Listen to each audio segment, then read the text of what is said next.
Kepada mereka yang ragu-ragu tentang Voltec ni, betul ke Voltec ni boleh menstabilkan voltan ataupun elektrik dalam kereta? Hari ni saya nak tunjuk bukti kepada anda. Ini real, yang digambar-gambarkan, digembur-gemburkan. Kalau benda ni menjadi, anda boleh dapatkan. Okey, jom kita tengok.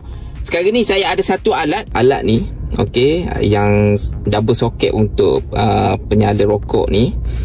Sebenarnya dia ada fungsi untuk kita boleh cek voltan dalam kereta kita. Dekat sini, dia akan keluar dekat sini. Jadi hari ni saya nak tunjuk adakah Voltec tu betul-betul boleh kawal voltan dalam kereta kita. Cuma saya akan cucuk dulu dekat soket ni. Saya nak tengok kat kereta saya ni okey ke tak. Okey, indikator dia mudah saja.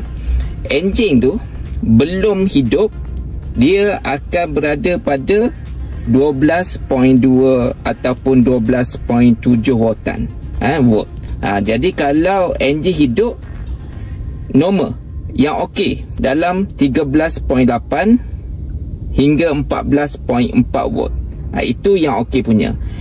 Kalau sistem tak okey dalam kereta ni, kalau anda cek menggunakan benda ni, kalau dia keluar kurang daripada 13 volt, ni enjin hidup, okey. Kalau kurang daripada 13 volt ataupun lebih daripada 14.8 volt, bermaksud sistem elektrik dalam kereta ada problem. Okey, jadi hari ni saya nak buktikan, sebab ramai sangat cakap ya ke, betul ke Voltec ni boleh kontrol voltan dalam kereta. Sebab kita sekarang ni kita nak jaga sistem dalam kereta ni, kita lagi-lagi kita nak jaga alternator lah. Sebab alternator sangat penting. Dia akan sebarkan arus elektrik kepada gearbox, CVT apa semua kita nak jaga. Sebab benda tu kalau tak jaga, kos nak baiki dia lagi mahal. Jadi ni kita nak tunjuk, ni bukti yang real, yang apa yang anda perlu lihat, adakah betul ataupun tidak Voltec ni boleh kontrol sistem voltan dalam kereta. Alright, jom kita tengok. Alright, ini saya tak start lagi enjin. Saya cakap tadi, okey, kalau tak hidup enjin, dia dalam berada 12.2 hingga 12.7 volt.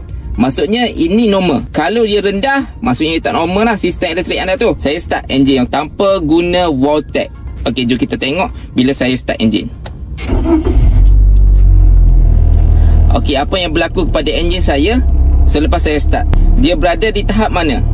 Dia berada di tahap dia ada time 14.6, ada time 14.8. Nampak tak? Tadi saya cakap sistem dalam kereta ni kalau dah pergi 14.8, bermaksud dia tak berapa nak bagus. Kita cucuk Voltec.